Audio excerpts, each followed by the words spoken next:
பாண்டியன் ஸ்டோர்ஸில் இன்றைக்கான எபிசோட் என்னென்னு பார்க்கலாம். 2 ஃபேமிலியும் கோர்ட்டுக்கு வராங்க. அங்கே வந்தப்போ கோமதி நினைக்கிறாங்க, எப்படியும் அவனுக்கு ஜெயில் தண்டனை கண்டிப்பாக கொடுத்துருவாங்க குமாருக்கு.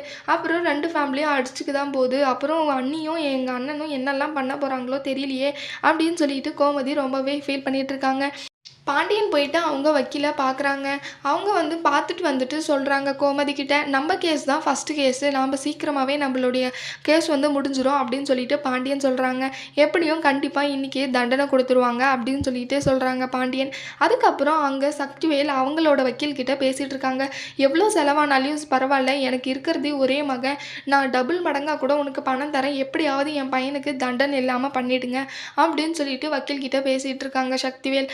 2 பேரும் அப்புறம் உள்ளே போகிறாங்க. உள்ளே போனதும் அப்போது சேரனையும் குமாரையும் கூப்பிட்டு நிற்க வைக்கிறாங்க. அடுத்து அவங்கவுங்க வக்கீல் 2 பேரும் வாதாடுறாங்க. குமார் எப்படியெல்லாம் கடத்தி கூட்டிகிட்டு போய் அரசியை கொடுமை பண்ணியிருக்காங்க அப்படின்னு சொல்லிட்டு சொல்கிறாங்க.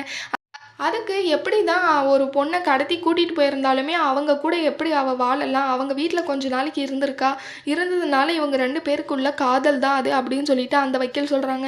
அதை கேட்டு எல்லாருக்குமே ரொம்ப ஷாக் ஆகுது. அப்படியெல்லாம் ஒன்றும் எதுவுமே இல்லைன்னு சொல்லிட்டு அரசியும் நினைக்கிறாங்க. அடுத்து 2 பேரும் வாதாடி முடிச்சதுமே ஜட்ஜும் ஒரு முடிவுக்கு வராங்க. நீ என்னப்பா சொல்கிற குமாரவேல் அப்படின்னு சொல்லிட்டு ஜட்ஜு கேட்குறாங்க. அதுக்கு குமார் சொல்கிறாங்க, நான் பண்ண தண்டனைக்கு நான் அனுபவிக்கிறேன், அரசு சைடில் சொன்னது எல்லாமே உண்மைதான், நான் கடத்தி கூட்டிகிட்டு போயிட்டு அவளை டார்ச்சர் பண்ணேன் அப்படின்னு சொல்லிட்டு குமார் சொல்கிறாங்க. உடனே அது கேட்ட அரசிக்கு ரொம்பவே ஷாக் ஆகுது. ஏற்கனவே சக்திவேல் சொல்லி வச்சுருந்துருப்பாங்க, நீ எப்போவுமே உண்மையை ஒத்துக்காத அப்படின்னு சொல்லிட்டு. ஆனால் குமார் அவங்க பண்ண தப்பை ஒத்துக்கிட்டுப்பாங்க. அவங்க வக்கீலும் இவங்க மனக்குழப்பத்தில் இருக்காங்க, அதனால் இவங்க சொல்கிறத எதுவும் ஏற்றுக்காதீங்க அப்படின்னு சொல்லிட்டு வக்கீல் ஜட்ஜுக்கிட்ட சொல்கிறாங்க. குற்றவாளியை குற்றத்தை ஒத்துக்கிட்ட அப்புறம் இதுக்கு மேலே என்ன இருக்குது அப்படின்னு சொல்லிட்டு ஜட்ஜு சொல்கிறாங்க. அடுத்து இவங்க குற்றத்தை ஒத்துக்கிட்டதுனால தண்டனை கண்டிப்பாக கிடைக்கும் அப்படின்னு சொல்லிட்டு சொல்கிறாங்க. திடீர்னு அரசி சொல்கிறாங்க, இல்லை நான் இந்த கேஸை வாபஸ் வாங்குறேன் அப்படின்னு சொல்லிட்டு சொல்கிறாங்க. ஜட்ஜு கேட்குறாங்க, உங்களை யாராவது கம்பல் பண்ணாங்களா, இல்லை உங்களை ஏதாவது மிரட்டினாங்களா அப்படின்னு சொல்லிட்டு கேட்குறாங்க. இல்லை ஐயா, எதுவும் அந்த மாதிரி எதுவும் நடக்கலை, நானே விருப்பப்பட்டு தான் கேஸை வாபஸ் வாங்குறேன் அப்படின்னு சொல்லிட்டு சொல்கிறாங்க. அடுத்து கதிர்க்கும் சரவணனுக்குமே ரொம்பவே ஷாக் ஆகுது. அங்கே வேற ஒரு 2 பேரும் கொந்தளிக்கிறாங்க. எப்படி இவ வாங்கலாம் அப்படின்னு சொல்லிட்டு, இல்லைன்னா நானே அவனை ஏதாவது உண்டு இல்லைன்னு பண்ணியிருப்பேன், ஏன்பா இவ இப்படி பண்ணுறா அப்படின்னு சொல்லிட்டு சொல்கிறாங்க. பாண்டியனுக்கு அப்புறம் நினச்சி பார்க்குறாங்க.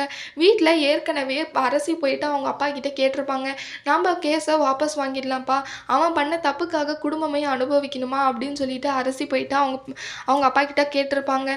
பாண்டியன் சொல்கிறாங்க, நீ ஏன்பா, உன்னை யாராவது மிரட்டினாங்களா, எதுக்கு இந்த மாதிரி ஒரு முடிவை எடுத்த அப்படின்னு சொல்லிட்டு பாண்டியனும் கேட்குறாங்க.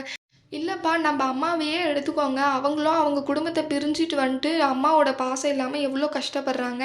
ஒரு டைம் அவங்களும் அவங்க அம்மாவும் பேசினப்போ எவ்வளோ சந்தோஷப்பட்டாங்க அம்மா அப்படின்னு சொல்லிட்டு சொல்லி காமிக்கிறாங்க. நான் இத்தனை நாள் குமார் வீட்டில் இருந்துட்டு வந்தப்பவே நான் அம்மாவை என் கூட பேசாமல் இருந்ததும் உங்களை எல்லாம் பார்க்காம இருந்ததும் எவ்வளோ கஷ்டமாக இருந்துச்சு. அப்படி தானே குமாருக்கும் இருக்கணும், நம்ம குடும்பம் இந்த பிரச்சனையால் எப்பயும் சேராமல் போயிடக்கூடாதுப்பா அப்படின்னு சொல்லிட்டு சொல்கிறாங்க. உடனே பாண்டியனுக்கு ஏமா 2 குடும்பமும் சேர்ந்தே ஆகணும்னு ஏதாவது இருக்கா அப்படின்னு சொல்லிட்டு கேட்குறாங்க. ஆமாப்பா, சேர்ந்தே ஆகணும், அம்மாக்காகவும் அண்ணிக்காகவும்ப்பா அப்படின்னு சொல்லிட்டு சொல்கிறாங்க. அப்புறம் அப்பாச்சிக்காகவும் சேர்ந்தே ஆகணும் அப்படின்னு சொல்லிட்டு சொல்கிறாங்க. இல்லைப்பா, நான்லாம் அதுக்கு ஒத்துக்கவே மாட்டேன்னு சொல்கிறாங்க.